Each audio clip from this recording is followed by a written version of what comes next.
Hey everyone, I'm Mark Bowers with Bowers Home Inspection. Just want to thank InterNACHI for approaching me to do this webinar. I'm very honored to do so, and I love these webinars. They're just beneficial for all of us, inspectors, realtors, or anybody just wanting some knowledge on components of your home. So yeah, definitely want to keep them coming, and so we can all learn from each other. But again, thanks to InterNACHI for that. So again, my name is Mark, Bowers Home Inspection here in Billings, Montana, and been doing home inspection for about 2 years now. But I chose to talk about roofs, gutters, and drainage.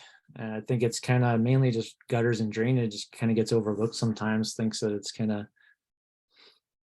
less of a defect to worry about when really it plays a huge role in a lot of different components of the house. So I think it's super important, and that's what I wanted to talk about today. If anybody has any questions, feel free to ask them during this webinar. I don't mind. We don't have to wait till the end. I know we're all forgetful, and I'd rather you just ask up front, and we'll pause and yeah, go over it. So definitely ask away. So a little bit about myself and the business. It's a local family-owned business, like I said, here in Billings, Montana.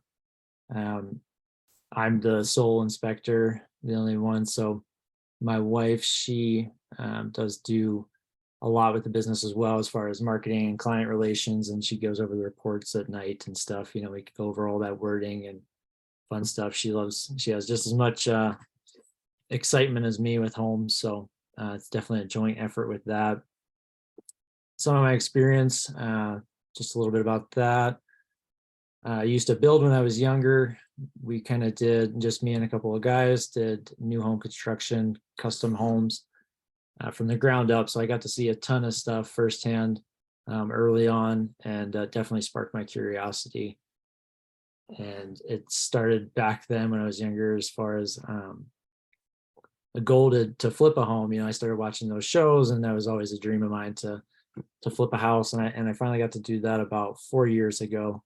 A friend of mine and I, we bought a home, renovated it, sold it, and luckily, profited through it and everything. We learned a ton and would love to do more. But some other experience I have is just through investing. I have a few long-term rentals and vacation rentals that my wife and I, we manage, maintain, and definitely pride ourselves on being good landlords and maintaining those homes to be, tip-top shape. And that, if any of you have rental properties, that takes a lot of work when you have people in and out of your home, and it's not always treated as well as you would like. But in between those tenants, you got to bring it back to life. So we're constantly working on that. And but definitely, again, love dealing with it. So, and then so between the two of us, my wife and I, we have a ton of experience in real estate transactions and just a diversified kind of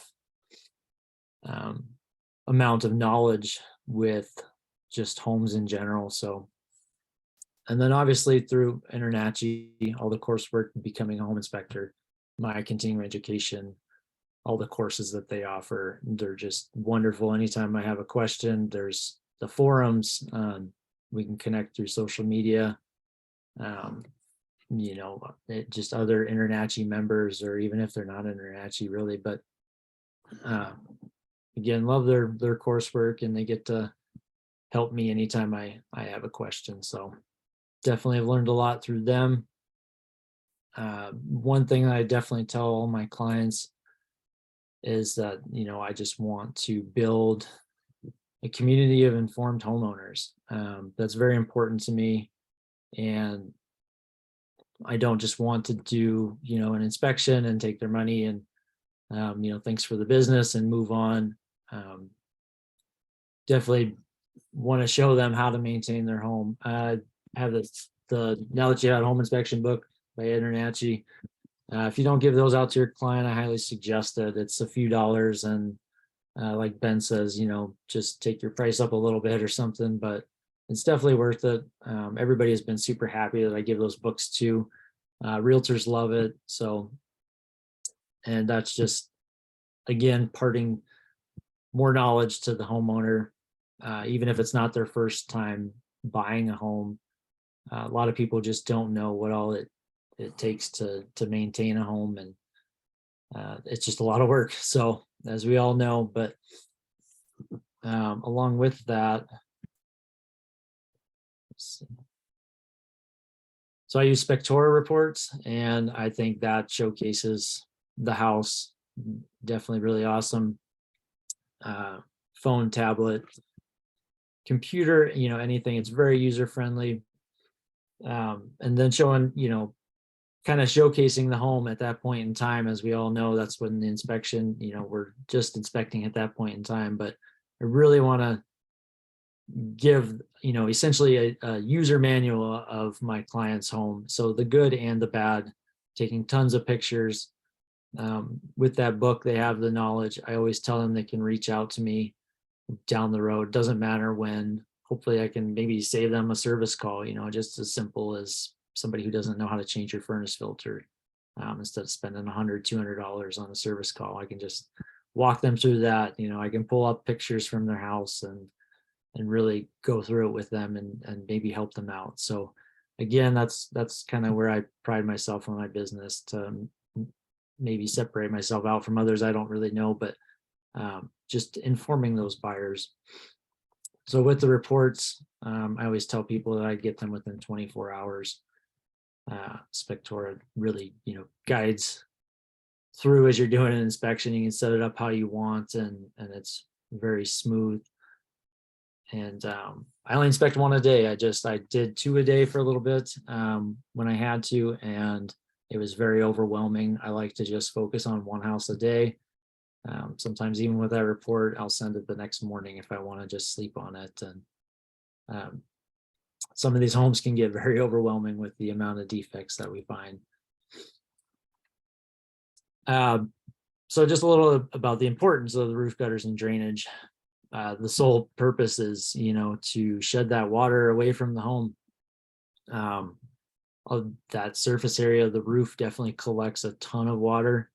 And if we don't have the proper gutters and drainage and everything, it definitely, falls through one component to the next and really does damage to the home, as we all know. So also just protect from all of the outside elements, whatever, inclement weather, hot, cold, anything. So as you can see in the picture here, even the overhang, the eave is important to just give us that little bit extra push away from the house, protection to protect from that water coming down.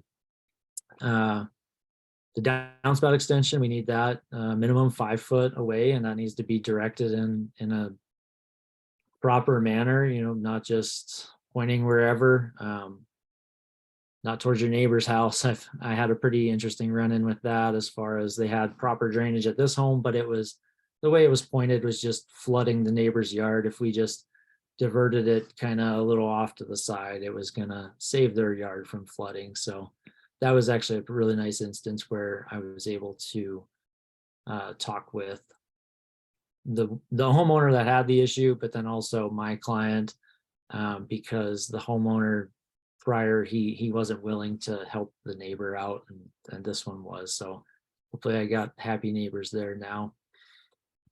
And then, like I said, providing a barrier from one component to the next, because once that water gets in, it's just going to just keep eating away until it shows itself inside, or really puts a lot of damage on. And by then it's, very expensive and sometimes too late to save some things. So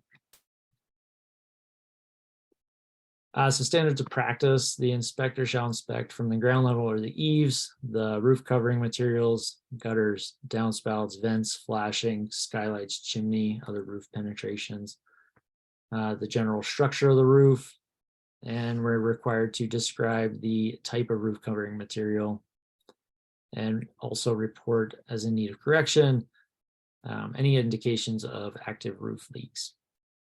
What we're not required to inspect, a lot of people don't know, we're not required to walk on any roof surface, and I think most of us do, for sure. I definitely get on every roof that I can. I feel like I have a good I know my limitations with getting on a roof. Like the other day, I just had a real narrow kind of 2-foot strip along the edge because we have snow here in Montana right now. But I was able to get up on that edge and at least find a couple defects, get a couple good pictures of, overhead up on the roof and everything. So, but had it been completely covered, I definitely offered to come back at a later point in time. Hopefully we get snow melt, before that contingency deadline for the sale, and can get back there to take another look. Obviously, we can't go out too far, but I definitely offer that to the clients because we want to inspect it fully. And when that snow is covering the entire thing, it's hard to see much. So I'm not required to predict the service life expectancy or how approximate age of the roof. That's definitely a tough one. You get asked that all the time, but I mean, it's so hard to tell an age of a roof. This is from InterNACHI, just kind of a life expectancy of roofs. So at least, normally we're dealing with asphalt, architectural shingles, and you can say, okay, 30-year lifespan on it. If the home is 15 years old, we can make an educated guess that, okay, that roof is only 15 years old. But we do have a lot of hailstorms in Montana. So we definitely get new roofs pretty often here. So I'm not required to inspect underground drainage pipes, remove snow, debris, or other conditions that prohibit roof surfaces. I get asked that all the time with snow, like, can you brush the snow off and inspect the roof? And that's very time consuming. I'm still not going to be able to walk it. It's still going to be slick. Even when there's just on a metal roof, for instance, when there's just dirt and dust on it, it gets pretty slick up there. But I'm not required to move insulation, inspect antenna, satellite dishes, de-icing equipment, walk on any roof that appears to be unsafe or that may cause damage. See that a lot on porch overhangs. Definitely, improperly fastened to the structure or rotting wood because they didn't use treated wood, and definitely don't want to walk on them, or just an old roof in general. The sheathing underneath is bad. And I had one actually. I don't think I have any pictures handy, just kind of came to mind, but I had one, it was a very old roof, and I was like, you know what, I think I'm not going to walk on that one, and I'll check on the inside. It was a garage and with a cabin on the property. But so I went in the garage and it was completely burnt on the inside from a fire. So had I just like gone up on the roof before looking on the inside, I think my gut told me something on that one. I was pretty happy that I didn't get up there. And then not required to warrant or certify the roof, confirm proper fastening or installation of the roof covering material. That one kind of might shock some people, but we just can't inspect what we can't see, right? So all that fastening under the shingles, we can see underneath the sheathing and that there's fasteners, but we can't see the location of the fasteners if that felt paper is correct or anything. I just had a question here. Dan, do you use any safety equipment when walking on the roof? Body harness, special shoes? I don't actually. Here in my neighborhood and the next door neighborhood, most of the homes actually have those little D-loops at the top of the roof, and I've been meaning to get some safety equipment to tie off. So great question. Definitely would be beneficial. As far as roofs that don't have those, I mean, yeah, not much you can do there. Definitely get yourself a pair of good shoes. You don't want that real aggressive tread that's gonna, damage the roof surface and peel a lot of those granules off. So, but yeah, no, great question. Thanks for asking. Standards for the exterior, just because we were going to talk about vegetation surface drainage. Required to inspect vegetation surface drainage, retaining walls, and grading of the property, and not required to inspect geological soil conditions, erosion control, wastewater treatment, septic, drain fields. I do kind of keep an eye out for those drain fields and septic systems and everything. I mean, I'm not, inspecting that, but we definitely want to look at the drainage direction on it. And, if we can tell where the well is and where the septic system is, and if it's draining towards the house or draining to each other, not far enough spaced out. I definitely want to point that out. But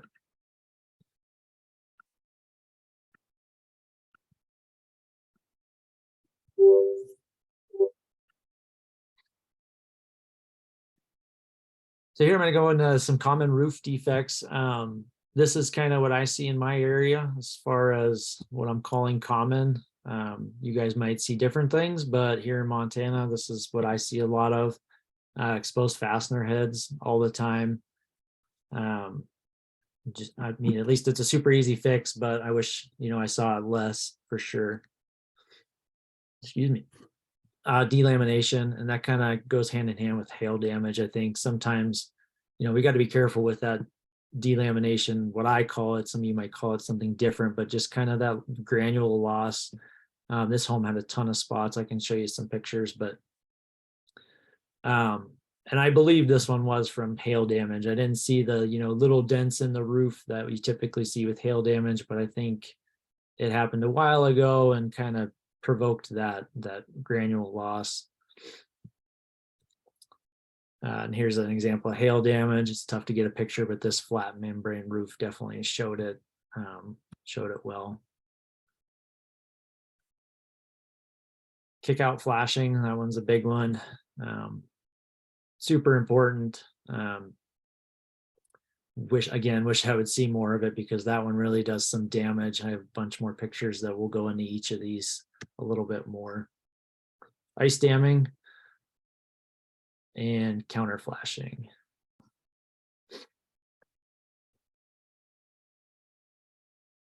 Some of the common gutter defects that I see a lot of gutters draining onto the roof. Here's this good diagram by InterNACHI, just whether it's like an end cap on that gutter section right here that's just flowing out the gutter and onto this roof and down, or if it's an actual downspout dumping down onto the roof like that one.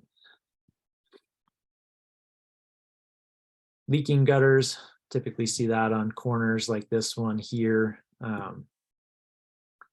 That was just like a perfect timing thing. Like we had some rain and then it all dried up, but there was still a little bit left in the gutter here, and it was dripping down, and I noticed the wet spot on the ground first before I even got up on there, and there was a mass amount of caulking in there to try to block it, but still had a leak on it. So missing gutters, you see that very often too, whether it's on an overhead section of roof like this one, draining down onto the next one, or if it's just the main section of the house missing the gutters overall. So either one, they both have their side effects for sure. Missing downspout extensions, whether it's completely missing, I'm not sure if this one was in the snow, or they're all stacked up nice and neat in the garage, doing nothing for anybody, or they're just laying right next to it because they mowed and didn't put it back. But definitely see that one all the time. Gutters filled with debris, granule loss. This one was pretty good. It had so much, it was almost like compost in there.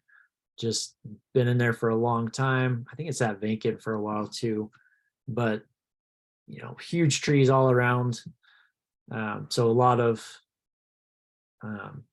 things falling down onto the roof and washing down into the gutters. You can see here we had a little plant, and I think there were like 3 trees, little trees growing out of the gutters. So that was pretty funny. I had to take a picture of that for sure. And then with that, you're getting so much weight in there, you're going to start to put added stress on everything. Or even come winter time, if your gutters are full like this, your water's gotta go somewhere too, and that'll pool up in there, and then it freezes, and then it pushes back up into the shingles and gets that ice damming going, and really does some damage. So something as simple as cleaning your gutters, that's seems so simple, but everybody just kind of passes it. Not everybody, but a lot of people pass it off as, no, I'm not going to do that this year, but it doesn't take long to damage more.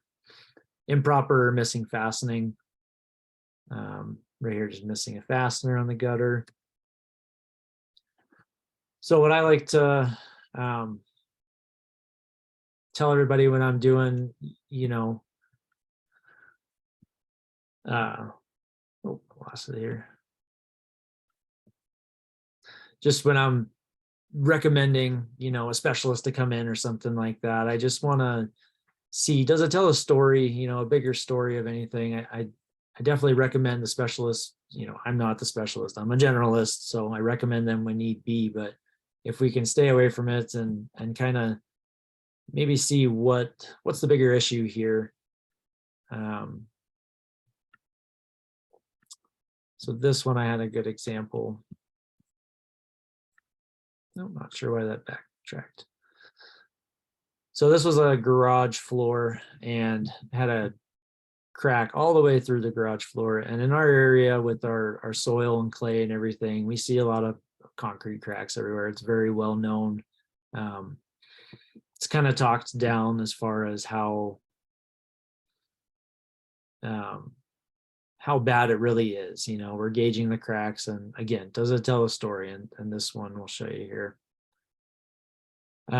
So this is coming through the wall right here in the garage. There's this little patio, and the crack came all the way out through on that patio. I kicked up that carpet and saw it, and it was kind of hidden there, but I saw the edge of it. And yeah, that was a very big gap for sure. And then if we go across the yard here, it's just like a little, probably 8-foot section of yard over to the foundation. We had a crack right at the corner of that window. Follow that one step more inside, and we had repaired crack that went all the way down to the floor. And I showed this to the client, and him and the realtor were thinking like, oh, structural engineer, and here it's like $600-700 for that. Definitely, if they wanted to go that route, they definitely can. But our issue was we had no gutters on the garage, and negative grading around it. So that's kind of recommended that as far as, let's take this step first and fix this. I mean, most structural engineers are gonna just guide them in that direction from my experience. Initially just say, let's fix the gutters, let's fix the drainage, and then we'll see if we're still have an issue or anything like that, and repair those cracks. And some common vegetation and drainage defects. Negative drainage, the picture you can see in positive drainage, negative drainage, just sloping back away towards the home. And then we get that concentration of water in the soil, eventually eating away into the porous concrete, cracking it, and then eventually water coming into the home.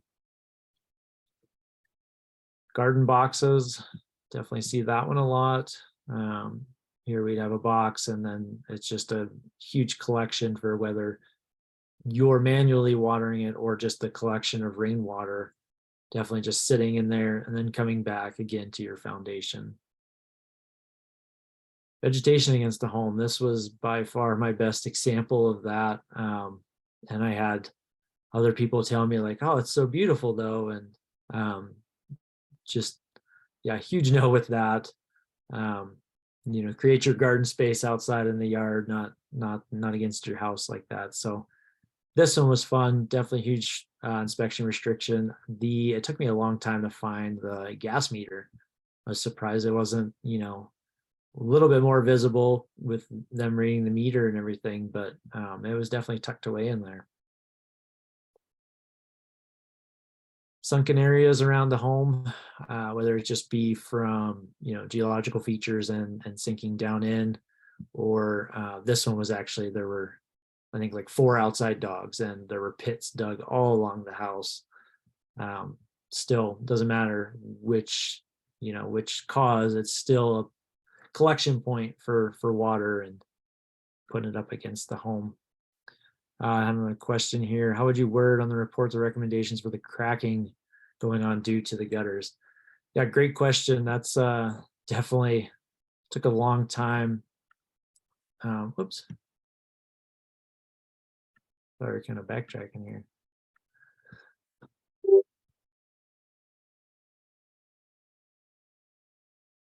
Sorry about that. But no, I kind of worded it as far as if they would like further, evaluation from a structural engineer, that's kind of up to them.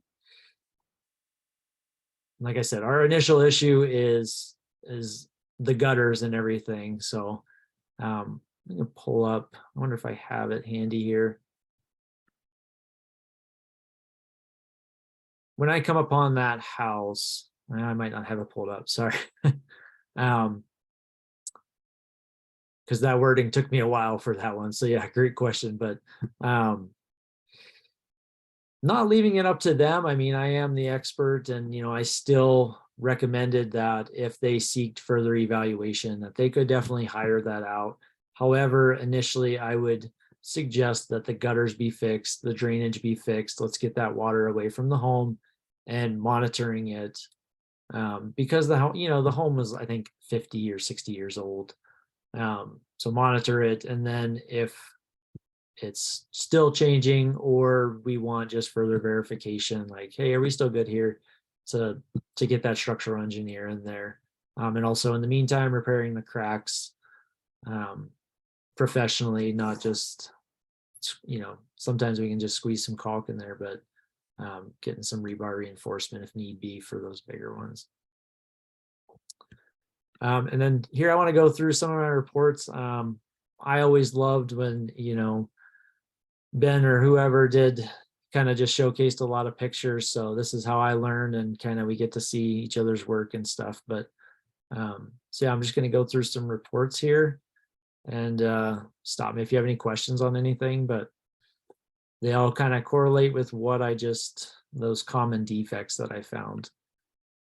We talked about exposed fasteners. This home was 3 years old, I think, and it was covered by an HOA. So the client actually, was kind of gonna asking to not inspect the exterior. Like, why do we need to do that? But I told them, if we have a certified inspector inspect, and then you have an actual report, it can be pretty handy as far as showing that to the HOA and like, hey, we do have some issues here. It's not just me climbing up and saying we have some issues. So I was happy they did, because every single fastener on that roof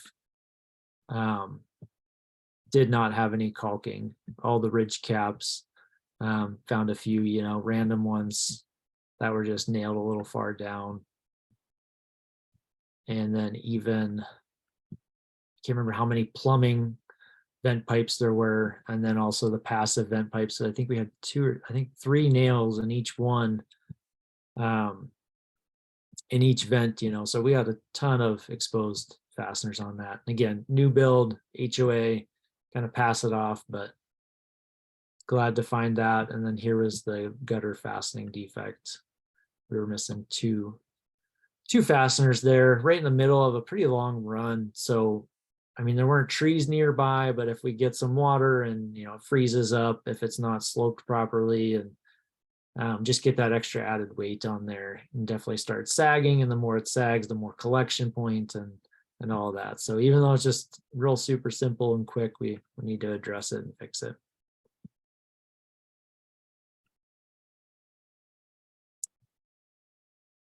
This was my example of the delamination. It was kind of tough to see some of these pictures. That and hail damage is always real hard to capture. This little run of roof right here was probably the worst. I'm not sure if that was from installation, and because it kind of came down real close to the ground there, and that was the pathway everybody took up the roof. But definitely large areas on this roof all over. Again, kind of hard to see, but excuse me, you can see the kind of difference in the color there. It's definitely faded.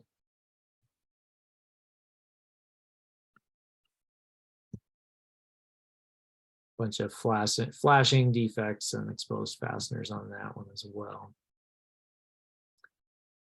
Here we had hail damage on this house. This was the example I showed you, the flat membrane roofing there. Again, hard to capture, but you can see these little dimples in the roof all over. It's very noticeable. Took the pictures that I needed. But the realtors were aware of it. Everybody knew about it. Like I said, we get hailstorms pretty often here in Billings, and it's like almost every 5 years people get new roofs and gutters and exterior. Is it a good thing? Is it a bad thing? I'm not sure, because sometimes we get kind of outside construction companies to come in and kind of take care of these things real quick, and sometimes it's really poor quality, and we see that on inspection. So even though it's a newer roof and everything's been replaced, you definitely see some defects just with the craftsmanship of it. So there's just a damaged flue gas vent pipe, pretty beat up there. See those pretty often, even when the roof's been replaced. Nobody wants to replace those out. This home had a pretty bad gutter defect. So this is a pretty aggressive slope right here. And we were missing the extension, and it was just kind of curling around and really pulling up right here. I was surprised to see we didn't have a crack in the foundation. I don't remember the age of it, maybe due time, if that gets left, that extension gets left out for longer, we might see it. But even better yet was this one. I don't have the greatest picture because of the vegetation, but they had the extension on and it kicked against the side of the house. I think it was even, more than 5 foot. They had a huge extension, but not only is it against the house, but they punctured holes all through it to water their plants there. So I'm sure they thought they had a genius idea of doing that, when in fact that's just awful. We don't even like vegetation against the home, because you're just watering against the home. I know a lot of people do it, but we can still slope it away and kind of minimize our watering and try to do it. This is putting a heavy amount, all that roof water coming down. That was a very large roof too, right there on that side. So somebody asked, do you recommend a new roof when you see hail damage? Again, with the wording, right? We have to watch our wording for, CYA and our own liability, but usually it's known. I don't think I've had a roof that had hail damage and wasn't known by the realtor, so they were already working on that. Usually the owner of the home fixing it prior to the sale. If it's really beat up, it kind of depends on how beat up everything is, right? So if it's unknown, I guess that's going to be a new thing for me to kind of inform the buyer and word it a way of, getting a new roof. But it's definitely has damaged it. And then kind of how we saw with the delamination, like I believe that roof was hail damaged and wasn't fixed, probably who knows how many years. Trying to think when that one was built, but how many years since that hailstorm, and it just kind of started, having that granule loss.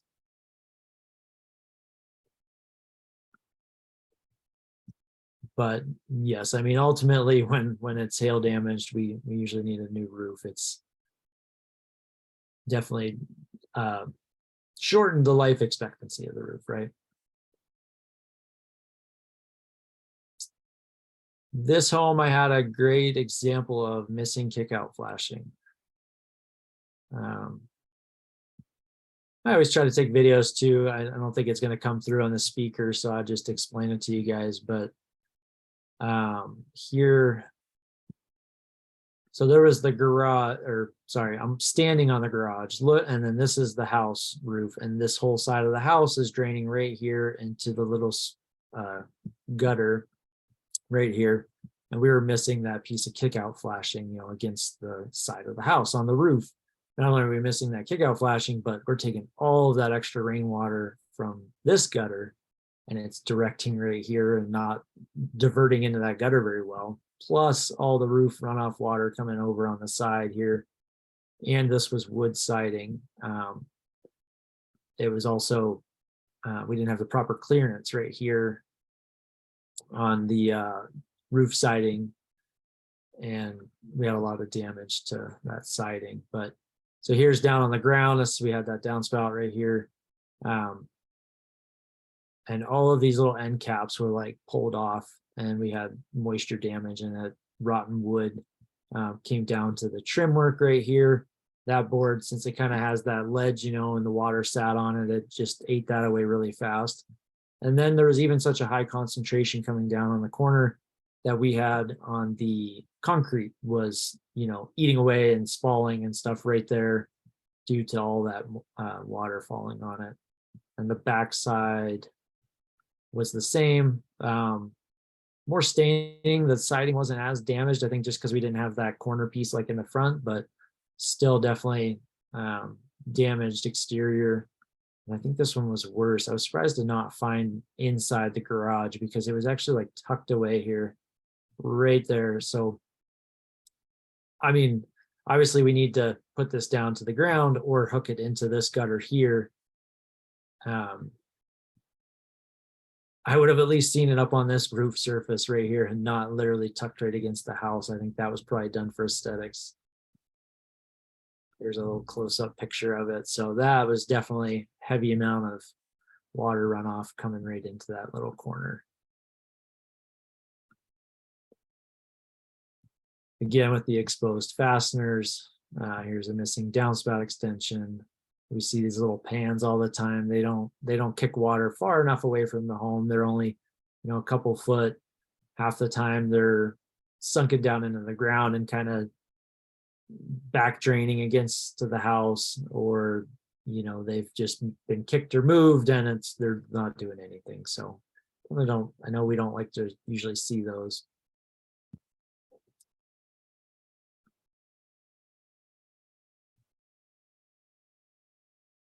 A lot of debris in this gutter.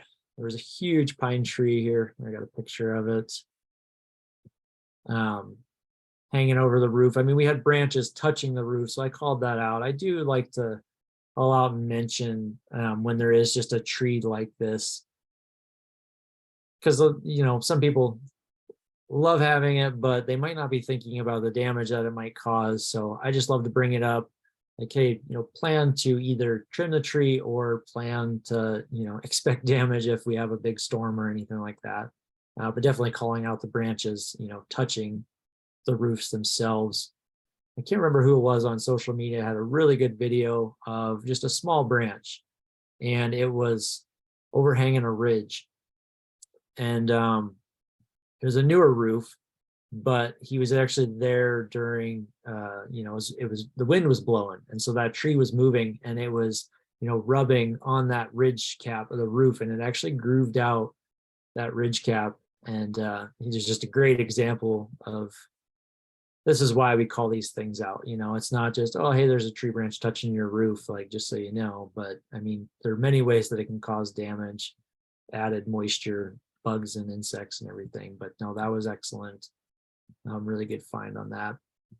But the main thing with this home that I had an issue with was this was an attached one-car garage here with an extremely low sloped roof, metal roof.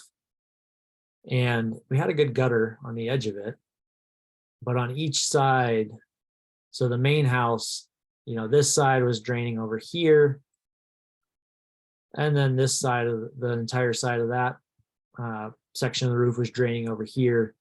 And let me go back to this picture. You can see all the buildup of ice and water. I mean, kind of just from general collection, but also I could tell that that water was kind of, pooling backwards and ponding up on this roof. So I took just a little video for him, but, just explaining, tie these gutters in, either drop them down on the side of the house and divert them away, or just tie those little sections in, because that might overload that gutter run there.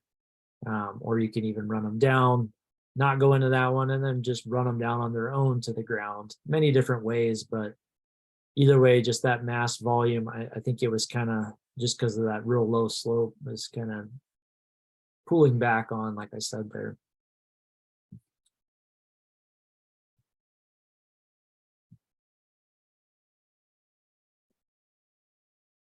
This home, we had a missing kickout flashing, beautiful brick home. Actually was surprised to see it wasn't very old, but we didn't have any step cracking or anything going on. There were a ton of examples. all sorts of different angles of this roof. But as far as, yeah, just missing kick out there, missing a gutter coming down onto that roof. But the one that I really wanted to point out was, let me see, this one here, the downspout needs adjusted, I said. They have these leaf guards put in place of the gutters, and this was a pretty big section of roof up above draining down into this gutter. And obviously we like to see a little, straight shot down to really divert it directly down into it. But what the issue was is kind of how it was pointed. I thought I had a closer picture here, but what the issue was it was kicking behind the gutter, that high flow, and it's not directed down. It was kind of shooting sideways like that, and it pushed behind the gutter, and it started damaging this fascia board. And now we have exposed wood on there, and in due time it's going to start rotting that out. But to just fix that little extension, it'll be good to go. Here again with the missing gutters, see that very often here. People don't like looking at the gutters, or they just don't think that it needs to be because it's hitting this roof. But when you see an older roof that's like this, you can see a trail of aggregate loss, from all that rainwater hitting down on it.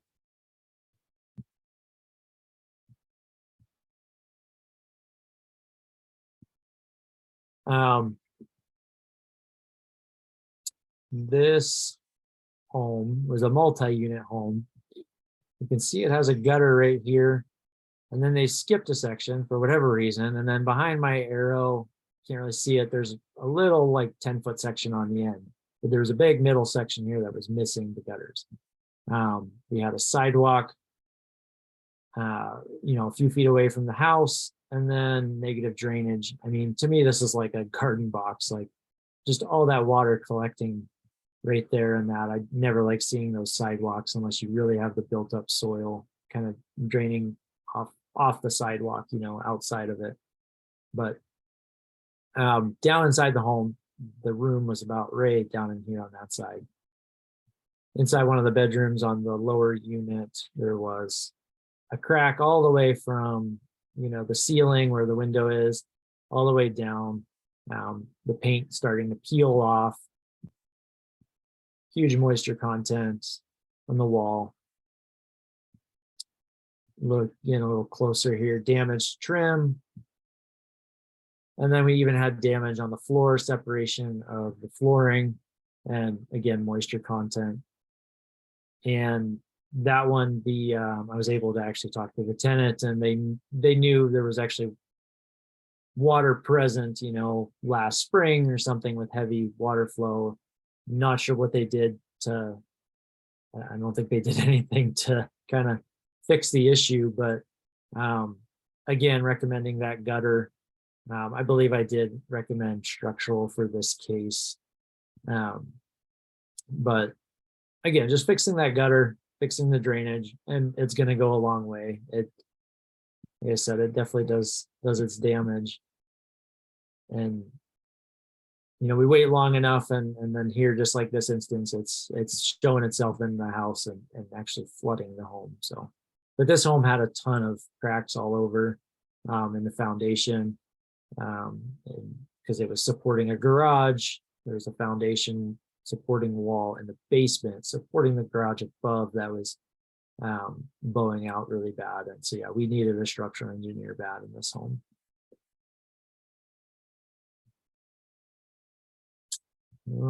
Just trying to remember here. We had some delamination on this one, granules in the gutter. Definitely have to be careful on that one.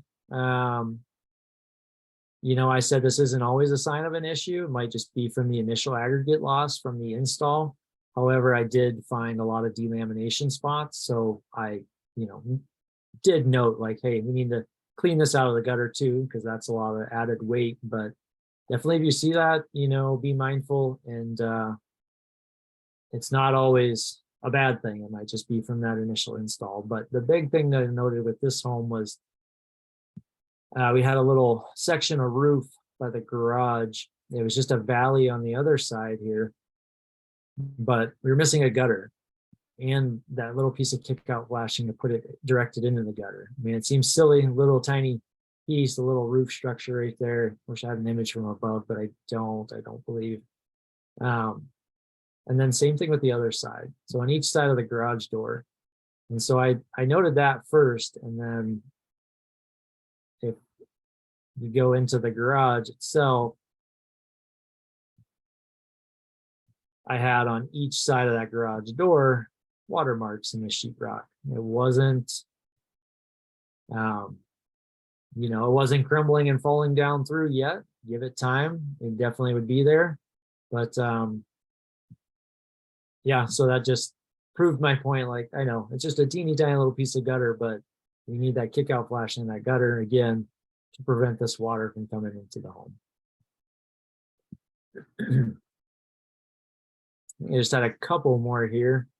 Again, ask if you have any questions. If you weren't here at the start, feel free to ask as we go here. I'm not, I'll have to wait till the end.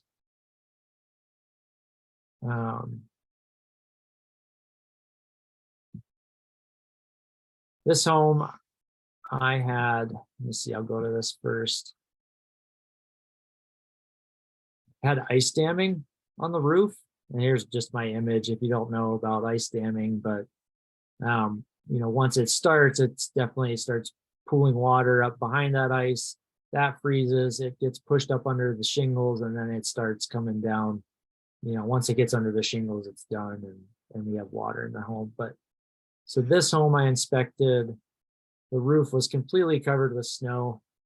So I wasn't able to get up there, but I did get, at all the eaves and, looked what I could, but I had intentions of coming back to it for sure. And I did get to it. It thawed out like 4 days later, and I found a handful of defects. So I was really happy I got back. But here I just have 2 images of the ice damming that I noticed. Just there's pretty thick chunk of ice on the edge there, just heavier than normal, but also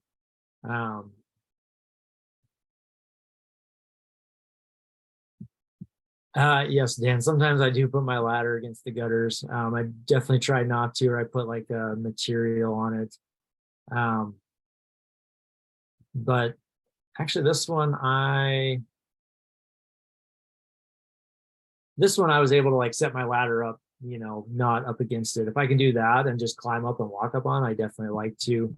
But yeah, that's tough to, I think I need a different ladder. I don't know, but I like to just, like I say, put a cloth on the top of my ladder and lean it up against there. If that's kind of why you're asking about kind of scuffing up those gutters and stuff. But back to this ice damming, the house had a whole house fan, and massive fan, just had kind of louvers, and I could tell, I could feel the breeze in the home and up in the attic space. We were definitely had a huge heat loss from the home into the unfinished attic.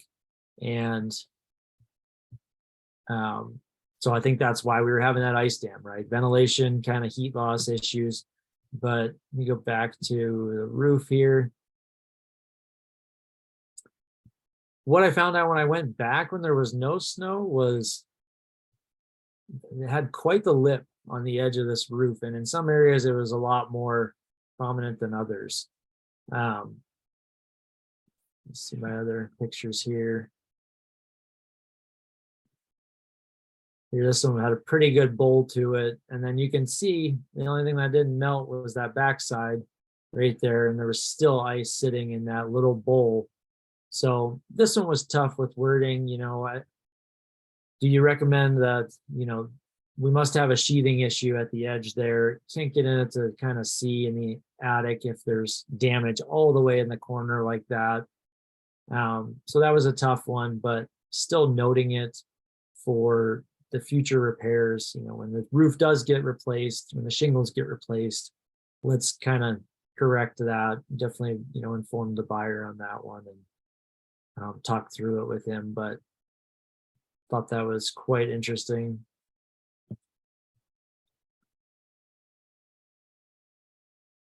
here was the vegetation against the home. That one, they said that one was pretty good. That there was actually rhubarb, the biggest rhubarb plant I've ever seen. Here's the other shot I had in my slides. And then the side here. And it was kind of pushing up into the fascia at some areas, and the electrical, excuse me, it was climbing up, their lattice and getting up into this corner. Just had another question. It was more about denting the gutters with your ladder, and then the current owner blaming you for denting the gutters. Yeah, absolutely. I'm a pretty small guy. It doesn't dent it, but still, I'm very well aware of that. And like I said, I do try to, anytime I can, to not do that. But sometimes I just feel like it's my best option for securing it. Depends on where it's at, but definitely if you can find a better place to put your ladder, then definitely do so. Because yeah, like I said, I always worry about even that little scratch. Somebody like me who's very meticulous with my home, like I would even notice that, like, oh hey, I see where you put your ladder up there. So like I said, I try to use that cloth, or I thought about putting just like securing little pads, because my ladder is a little different. It doesn't have those rubber end boots on it or anything. I don't have the big arm frame, I don't know what you call it there, for the ladders to go up against the side of the house. Obviously with this home, with the vegetation, like this one was an investment property, so they had all intentions of ripping that out. We had a lot of grading issues with it. Here we had, excuse me, this was a garden bed. You can't really see it inside this lip here, and there were patio stones all laid out on top of there. No longer a garden bed, still a collection of water, and still from over time, we had a ton of cracking throughout that. And then you can even see that the sprinklers were hitting against the brick multiple places around the home. But so that's a good example of those garden boxes, and why not to do those. Maybe I do have.